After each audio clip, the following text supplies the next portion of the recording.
When you watch professional Overwatch, whether it be the Overwatch League or OWCS, you normally expect the top of the line gameplay and some of the most skilled performances the game can offer. However, sometimes even the pros make mistakes, and some of those mistakes can turn the tide of entire matches. So today, I'm going to go over a few of my favorite fails and fun moments from throughout Overwatch history. So, if you like this kind of thing, subscribe to the channel. If there's a fail I missed out on or one you like, leave a nice comment down below letting me know what it was, and who knows, maybe I'll include it in a potential part 2. With all that said though, let's get some out of the way with some classics. Back in Season 2, the NYXL were looking to advance to the Stage 1 semi-finals, but a dominant Skull Dynasty team stood in their way. This was back during the GOATS meta, back when Sombra was slowly being introduced to spice things up. In this match, Seoul were up 2-1, and in the final play of Map 4, with the series on the line, Nenne tries to make a play, but his grab goes absolutely nowhere, causing both the casters to absolutely freak out and allowing Michelle to get a huge free EMP to win the series for the Seoul Dynasty. This is an iconic moment in Overwatch League history and is truly one of the worst grabs I've ever seen. However, Nenne wasn't the only person to miss his ults. In fact, Assassin was quite literally known for his missed EMPs. In 2021, Washington Justice DPS player Assassin had a history of tragically missed EMPs, and in Stage 4, a typo from Dante would forever cement these terrible EMPs as the MEMP or the MEMP, after Assassin hit a nice zero-man EMP on Ilios to start off their series.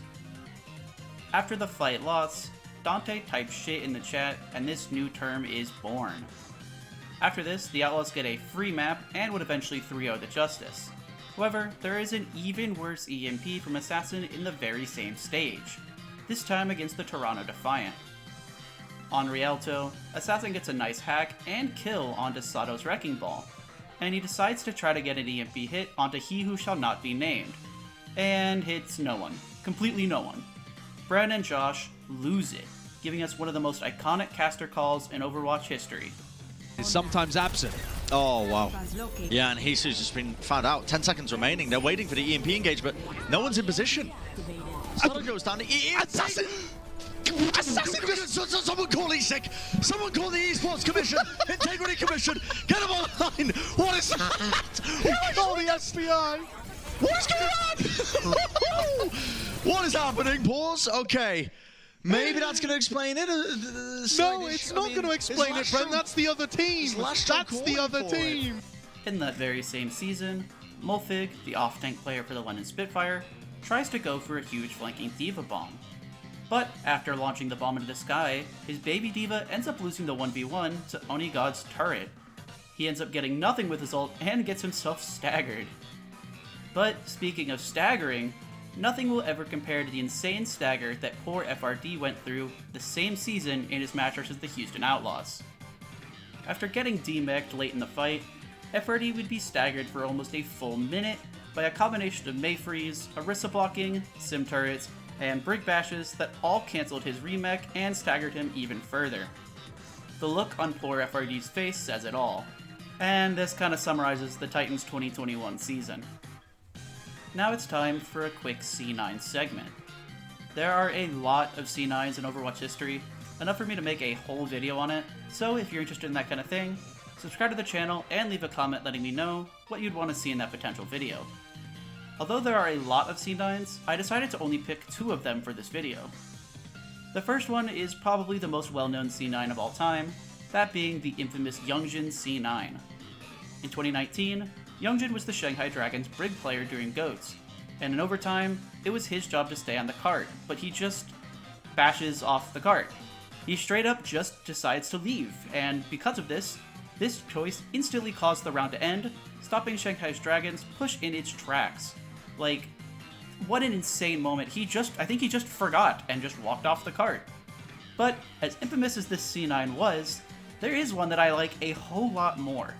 Mostly because of this incredible reaction image that we got from it.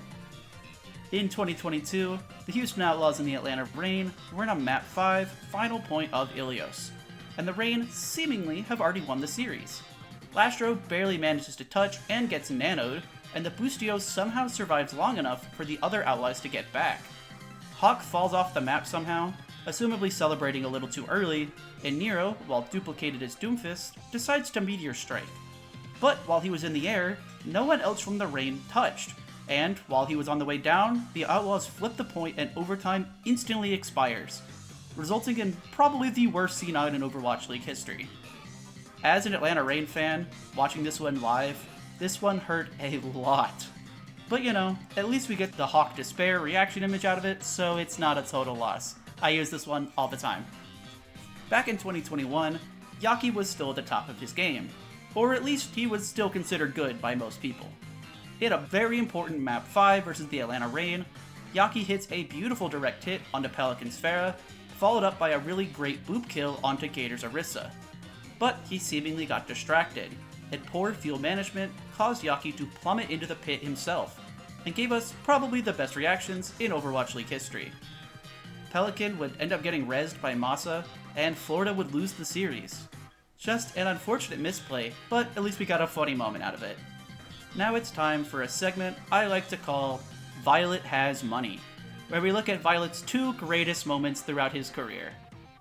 Back in the 2021 playoffs, the Atlanta Reign and the San Francisco Shock ended up meeting midway through their lower bracket runs. Much to the dismay of all Shock fans hoping for a three-peat, Violet decided to test Kai's accuracy by jumping into the air on Baptiste on King's Row. Kai doesn't miss those, and allowed for a free point A cap for the Atlanta Reign, who would eventually win the series and make it all the way to Grand Finals. However, a few years later, during the Esports World Cup semifinals, during an incredibly important Map 7, Violet seemingly received a Venmo notification from the Toronto Ultra and decided to probably have the worst Ajax in Overwatch history by running forward and beating directly into RuPaul's Ant Matrix, costing his team not only the whole fight, but potentially the whole series and tournament. All in a day's work for my GOAT. Going back to 2020, there was one match that was so bad it earned the nickname the Toilet Bowl. Now, I've already covered this game in detail in my 5 iconic matches in Overwatch League history Part 2 video, so if you want a more detailed rundown of this game, go check that video out. But in this video, I'm just going to go over 2 very specific and important moments.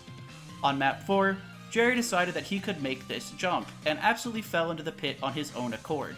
Just a classic Jerry moment.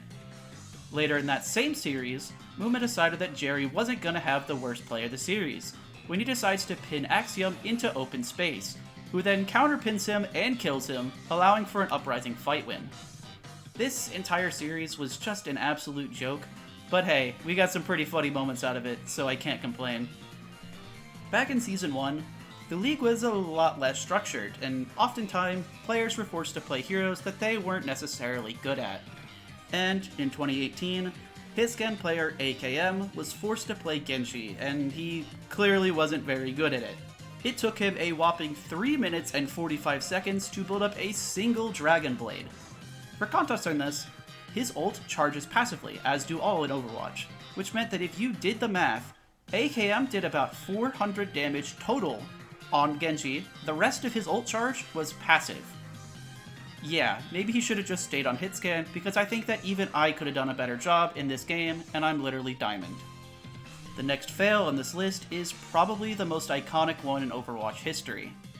During a match versus the San Francisco Shock, the LA Valiant support player Lastro thinks that all chat wouldn't be seen by the broadcast, and he decides to type the iconic words, "sex big dick." Naturally, this was seen on broadcast, and the other players freak out in all chat, with KSF trying to spam, and Super letting Lastro know that hey, the broadcast can see this. However, despite these messaging, Rascal decides to join in, typing big dick in response, which makes the chat explode in text, with even the OBS team commenting on it. This is an iconic moment in Overwatch League history, and definitely one of the worst fails too, because both players would be fined $1,000 for their words. Luckily, they weren't in any serious trouble, and we were able to get a really funny moment out of it. Moving on to a more recent moment, do y'all remember that time that Hadi was seeing ghosts in the 2023 playoffs versus the Boston Uprising? In a crucial playoffs match, Hadi went forward around the corner to hit a massive shatter, but he looked more like 2020 New York Jets Sam Darnold the way he was seeing ghosts. He hit absolutely nothing. And unfortunately, the Spitfire would lose this match, but they'd get a second chance to go up against the Uprising yet again later in the playoffs. But Smurfs Orisa was just too much for them to handle. Unfortunately for them, they lost to Boston Uprising a second time. The final fail of this video was probably the weirdest one to date. In 2022, at the beginning of the season, the Florida Mayhem went up against the Paris Eternal. On map 3 of the series, which was tied 1-1, the Mayhem decided to go for a Maywall Sim TP combo to get over the roof and surprise the Eternal from behind. Which worked, and they got a really big teamfight win.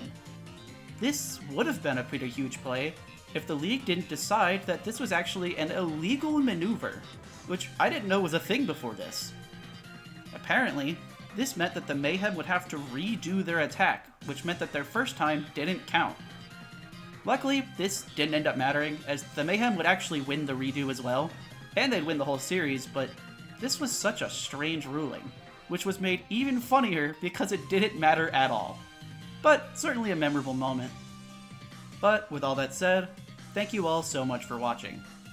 This was 15 of the worst fails in Overwatch history, both from the Overwatch League and OWCS, and if you enjoyed this content and you want to support me, please consider subscribing to the channel for more Overwatch content. If you would, leave a like and leave a nice comment down below. It helps out the YouTube algorithm, helps me out a ton. If you really like my stuff, I got a Twitter, link in the description, so follow me if you want. Thank you all so much for the recent support on my 7 best Overwatch games of 2024 video. I'm really proud of that video, and it really means a lot to see how much y'all liked it. But with all that said, thank you all so much for watching.